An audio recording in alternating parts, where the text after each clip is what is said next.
Hi everyone! My name is Ray and welcome to the second episode of my blog.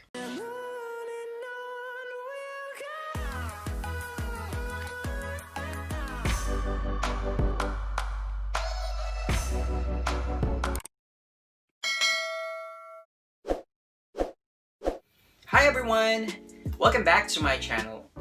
Again, my name is Ray Alba, also known as reyART's. And for today's episode, and as you can see from the title, we are going to open a box. So we don't have any idea what's in the box. So para magkaroon kayo ng idea, let's all watch this. Flashback. Hi everyone, this is Dulce.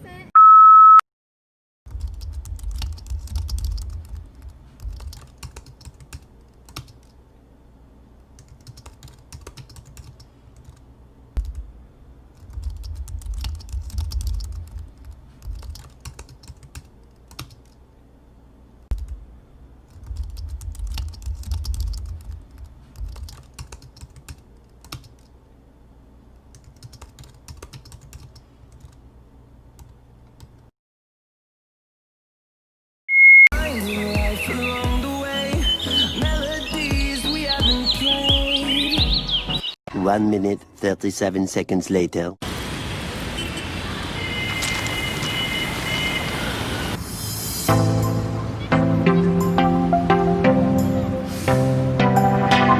Will depart from reyART's. Meanwhile, at the Krusty Krab. Na natin siya bibilhan ng kanyang tripod na magagamit niya. Oh my God! Ito tayo ngayon sa bookstore. 12 seconds later.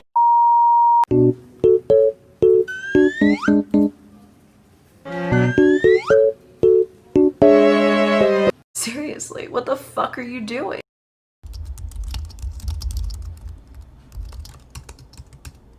My God! Sheer coincidence.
Later that the old narrator got tired of waiting and they had to hire a new one. Bilhan din natin siya ng mga brushes na magagamit niya sa pagdodrawing niya.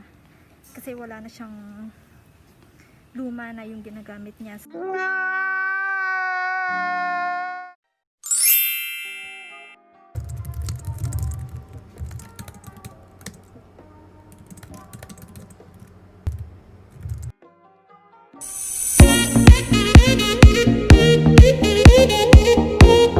End of flashback. Hi everyone!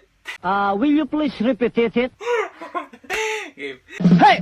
Kinalikuchinan ang kanyang eng. Dito tayo sa part na magbubukas na tayo. Kunin ko yung box. Okay!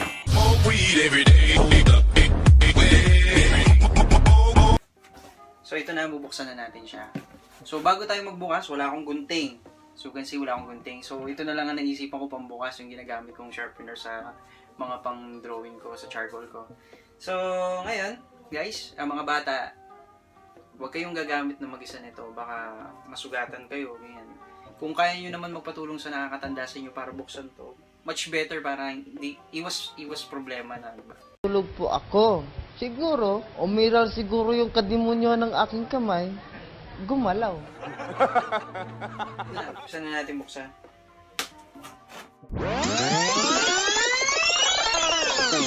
8:01 Gusto p.m. natin siyang tanggalin or bakbakin sa tape. May kutsilyo natin. So bago natin umpisahan yun, minom muna tayo ng kape dyan. Yung pangmalakasan yun eh. Game na. Bukas tayo ng item. Kasi yung mga ibang vlogger kasi dito, yung mga napapanood namin sa YouTube, na-inspire lang din ako kasi pag once na minopen nila yung box, hindi sila titingin. So ganun din ang gawin natin ha. Wow naman! Wow! Wow! Uy, bilog. Medyo bilog to ah. Oh, ring light. First item natin to. Second one is... Another one. Ooh.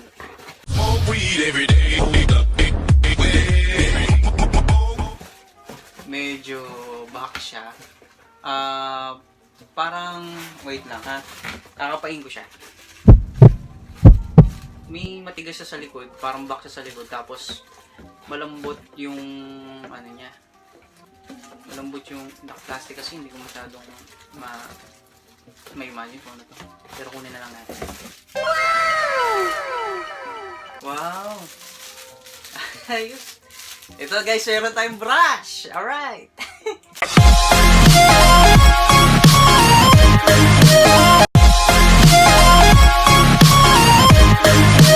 Gamit natin to sa mga portrait natin. Thank you, thank you. Girlfriend ko yan. Salamat sa pag-ibig mo. Pag-ibig mo, lagi kang nasa puso't isip ko. Ikaw pa tayo. Another one. Sin natin yung iba. Okay, box. Wow! Tripod support. Yan guys, ito everyone na magagamit din natin to. Magagamit din natin to. Tripod support.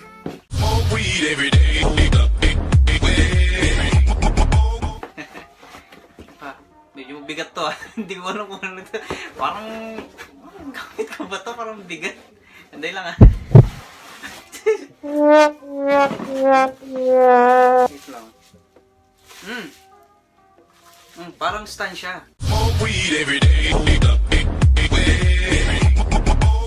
Mukhang may ina-assemble na magaganap dito ah. Ano natin? Hindi ko alam kung ano to. Hindi ko alam, baka lagyan ng gulong dito yan lang kayo sa takip. Trend.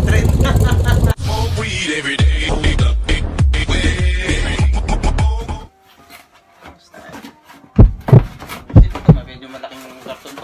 Guys, hindi ako dito. Hindi malaki to. 1, 2, 3, go! Oh! Pwede naman to. Mobile phone stand. Tingnan ko nga. Tingnan natin kung ano nilalaman nito. Medyo transformer. Ang dami laman eh. O yun. Pag may kaaway ka, pwede mo nang panghampas to. Joke lang. Nagbibiro lang ako. O kaya medyo pagka once na may sniper ka, lagay mo sa taas na ganyan. Shoot to kill. Gunggong! Barinig kita sa mukha! Tingnan pa natin yung iba.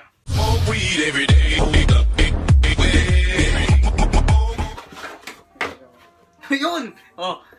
Ito na. Pwede siya pang drumstick. Yan. Okay. So itong itong maliit na to. Yan. Para siya dito. Para siya dun sa kapitan ng mga cellphone. So parang feeling ko itong mga to, ilalagay din siya sa ganito. I-adjust pa siya. So yun. Parang kamay ng robot na malang ulo. Yan. Later that same evening.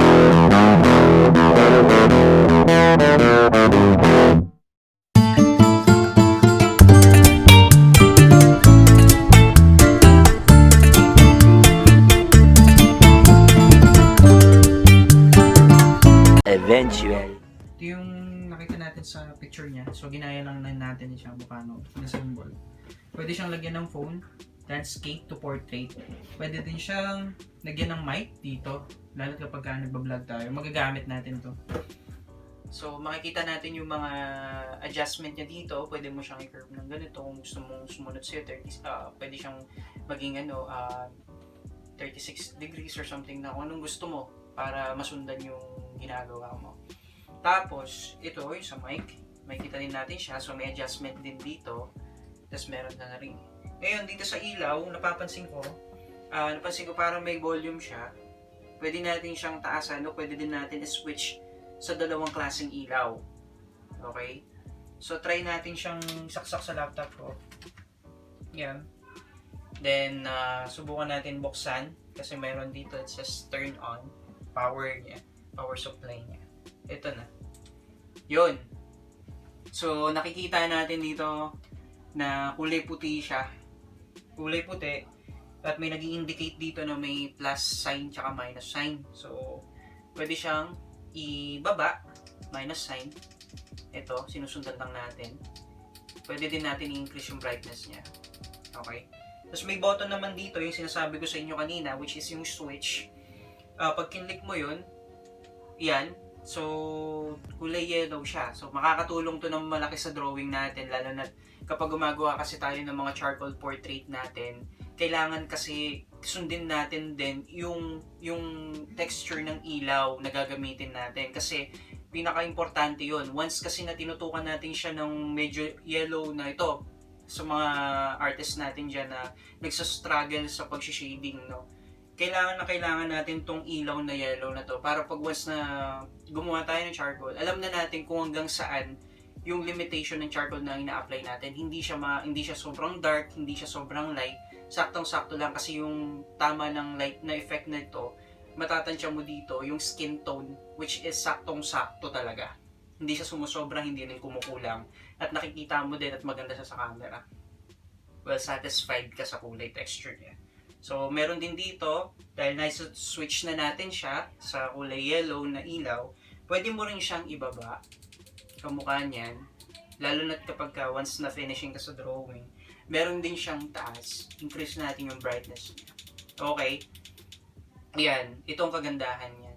So, malaking tulong tong gamit na to na binigay din ng girlfriend ko, which is na-surprise din ako. Kasi unang-una sa lahat, pinaplano ko talagang bumili nito. Meron akong kaibigan dito sa Dubai na gustong-gusto niya rin bumili nito kasi gusto din niyang mag-create or gusto din niyang magkaroon ng YouTube channel. Pero bago niya umpisahan yun, gusto niya rin muna magkaroon ng mga ganitong gamit.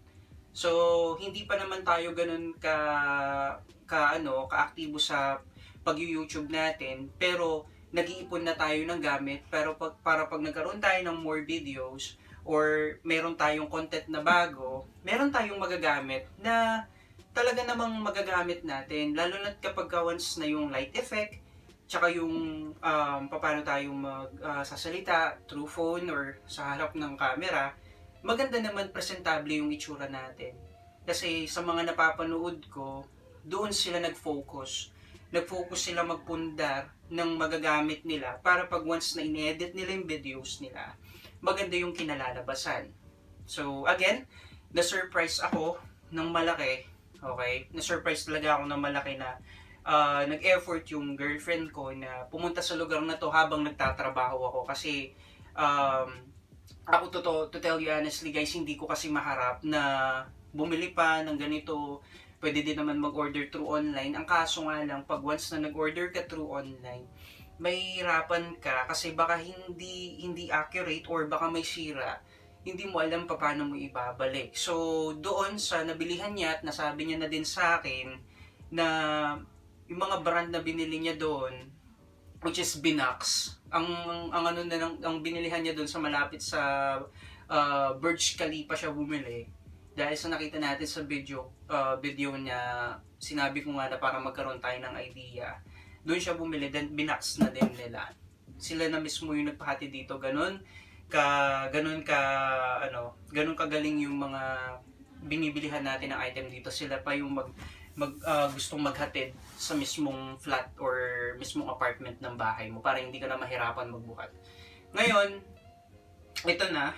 So, gusto ko na rin din tapusin din yung yung content natin dito, vlog natin, kasi parang feeling ko masyado na mahaba.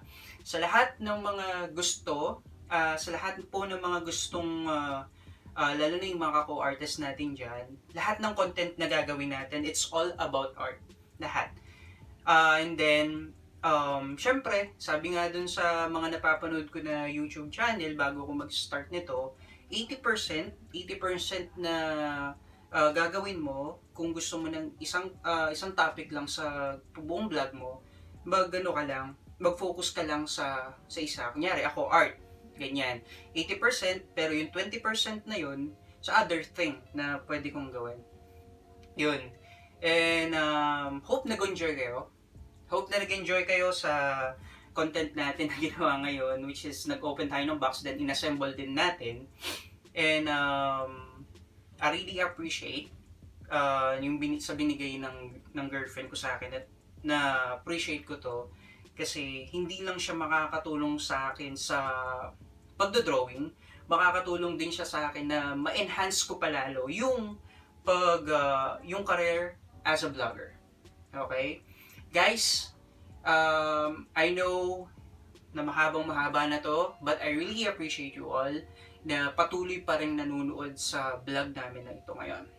And tututo ko sa akin yung ilaw na to. So para medyo maliwanag sa camera. Yun! Shoutout nga pala sa mga kaibigan natin dyan. Si Murphy Broncano from A. Santos, Balibago, Angeles City. Kazombie natin yan.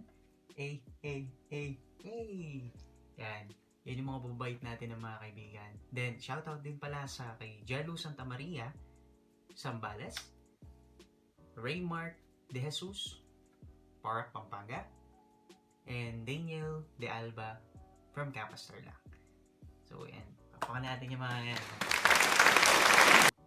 At doon sa mga gustong mag-request ng bagong content natin, huwag lang kayong mahihiya mag-comment sa baba.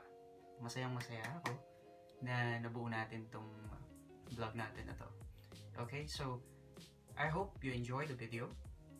Don't forget to click like, share, subscribe, and hit the notification bell para maging updated kayo sa mga bagong video ko. So, see you on the next vlog. Peace!